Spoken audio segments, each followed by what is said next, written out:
Hey everybody, it's me again. And yes, I'm in the dark. About to watch Msnbc, and people, please wake up about the voting blitz that's going on across the nation. Watch this.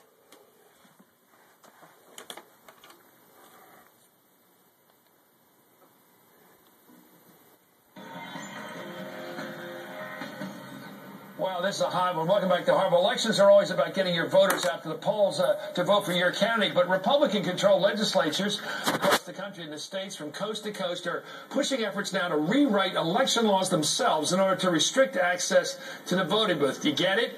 More than 30 states this year alone debated changes to their voting laws, according to the Washington Post. And this is it. In 12 states, legislators passed laws now that either created photo ID laws or made existing laws stricter. In some states, the governor vetoed the legislation, but not all. At least 5 states passed laws limiting early voting. 3 states made it more difficult for ex-felons to vote, and 2 states, Texas and Florida, placed restrictions on voter registration groups. And they're all literally rewriting the rules of the game in an effort to prevent, let's face it, Democrats from getting to the polls, minorities, poor people, and younger people in particular. Cynthia Tucker's a Pulitzer Prize-winning columnist now at the University of Georgia. And Judith Brown-Dianis is the co-director of the Advancement Project. Judith, thank you for joining us. And as always, Cynthia, my colleague, let me ask you, this is such obvious gamesmanship. I mean, when you start saying, if you do have some voter, irregularities somewhere, you fix them, you catch them, you prosecute. But there is no real examples out there floating around of cheating. None. So why have they changed the rules to you have to, an older person, 80 years old, who obviously doesn't drive a freaking car, obviously doesn't have a driver's license, has to go find some sort of document? Where would an 80-year-old person go to get a voting piece of paper with a government picture on them? How would they do that even? Well, in some cases, they have to go to the county seat. If they don't drive, they have to find a ride to get to the county seat. And somebody has to tell them how to do it. Exactly. And they don't know this until they get to the voting booth. And let me just be very clear about this part, Chris. I come from a rural part of Alabama. I know many little old church ladies who fully participate in society, who have never driven a car and never been on a plane. It is not true that you are marginal just because you don't have a driver's license. Sure. Furthermore, they've lived in the same place for the last 80 years. Let me tell you about city people. They don't all drive cars either. So when they go to the polls, the poll watchers know who they are. How are you today, Miss Susie? Right. They don't need voter ID, but this is the Republicans' way of trying to construct barriers so those little old ladies can't vote. There's a name for this: voter suppression. That's right.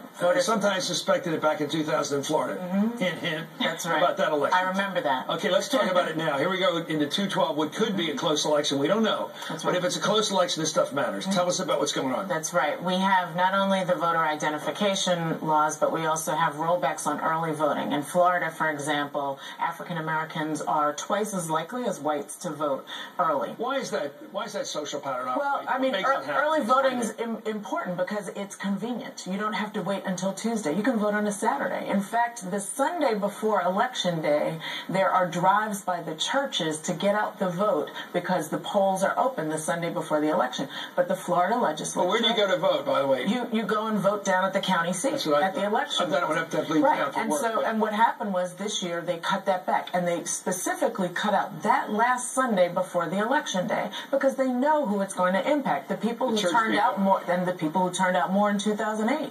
This is so obvious. By the way, here's Senator Lindsey Graham, a guy who I respect on a number of issues, at a hearing last week praising the new law passed in his state, South Carolina, that requires voters to show a government-issue ID card with a photo on it. More than 178,000 registered voters in that state alone do not have that kind of identification card. Let's listen to Graham, Senator Graham. I think what South Carolina did makes eminent sense to me. And the law of the land, as I understand it, is the Indiana system's been upheld. And you will see more of this, Mr. Chairman, not less. 30 states have some form of voter ID requirement. So I think this is the future of the country, something we should embrace at the federal level because elections do matter. Where you sit is where you stand. His votes are probably overwhelmingly white, probably overwhelmingly middle class, and they have ID cards because they got cars. Anyway, after this week's Republican debate, Herman Cain was asked by a reporter what he thought of Senator Graham's proposal for a federal law requiring voters to show a government-issued photo ID in order to vote. He said he'd support it. Let's listen. If you need a license to get a picture to get on an airplane, why shouldn't you need one in order to be able to vote? Well, you want to respond to that? Well, flying on an airplane isn't in the United States Constitution. The United States Constitution does not guarantee our right to fly. It does, however, guarantee our right to vote. And let me just say again, you know, Republicans love to say that a photo ID is required for modern life. You're going to get on an airplane. But I know lots of voters who don't fly. And so the comparison simply doesn't hold water. But it's also a myth. I can live a whole life in a big city. I can take the subway. I can go to my ATM machine. I can go to work. I can go to church. I can go to movies. I never need a photo ID. Right. And it's a myth. Actually, TSA will allow you on a plane without a photo identification if you have other pieces of ID. This is about whether or not we're going to spend a half hour talking to them. Right. You can talk to them. Right. And but you can get on a plane. So this is about why do we have to restrict it to this one? Don't tell people, by the way, because they'll show it without. Let's talk about all these. Let's talk about the politics of this thing, not the techniques. You know this stuff. What is going on here, and how? What do the Democrats in these state legislatures do when they see this being passed by them? Don't they raise red flags? Well, they raise red flags, but these are mostly in the states where Republicans took over the state legislatures, and so they can't do anything to slow these things down. I mean, this is like poker. It's really, stacking the deck. I mean, we're going to see a different game. Let me go home to the state I grew up in, Pennsylvania. They're now talking up to other Republicans about getting rid of the effectively blocked voting of the Electoral College, the unit rule, which is that everybody fights for Pennsylvania. Democrats usually get it, not always. Reagan got it. But here we go. Why are they trying to break up the Electoral College so it's not going to be by congressional district rather than by state? Because Obama might win Pennsylvania. And if he gets the most votes in Pennsylvania, he gets all the Electoral College votes. That's the way it has worked in most 23, I think, in most of the states forever. Right. But you have to give Republicans credit for this much. They're all about power. They're all about getting elected.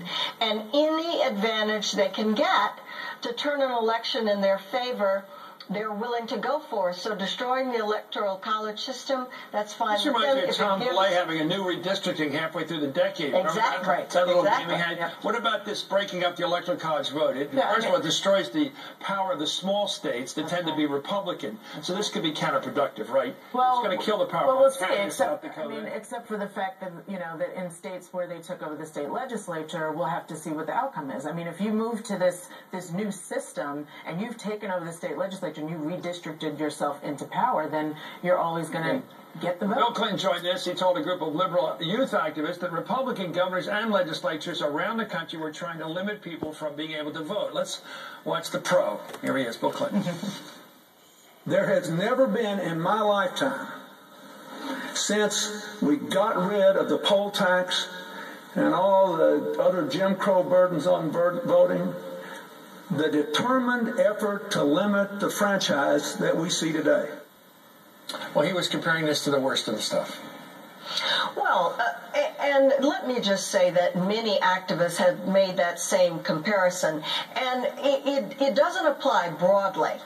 I will have no problem voting because I have a driver's license, but they will try to shave off enough votes of elderly folks, poor folks, young voters to affect close races. And a lot of these races are going to be close, Chris. Look at this. 25% of African voters do not have valid government-issued photo IDs compared to 8% of whites who don't have them. So they have a tilt right there. 15% of voters earning less than $35,000 a year don't have photo IDs. Right. So it's almost perfect, isn't it? That's the way to skim Democratic vote.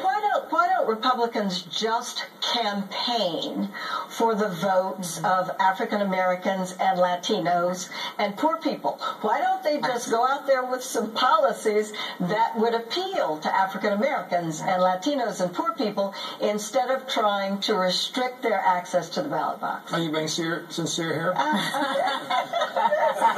know you are. Even though you know why they won't, because it's too much work to make the case. Anyway, it's great having you on but this is the kind of thing voters, I think, in both parties have got to look seriously at it, because you start playing these kind of games. That's right. And both parties start playing this kind of game, and we don't have a fair system. Thank you. Sophia Tucker and Judith Brown Dianis. Coming up, Mitt Romney is again.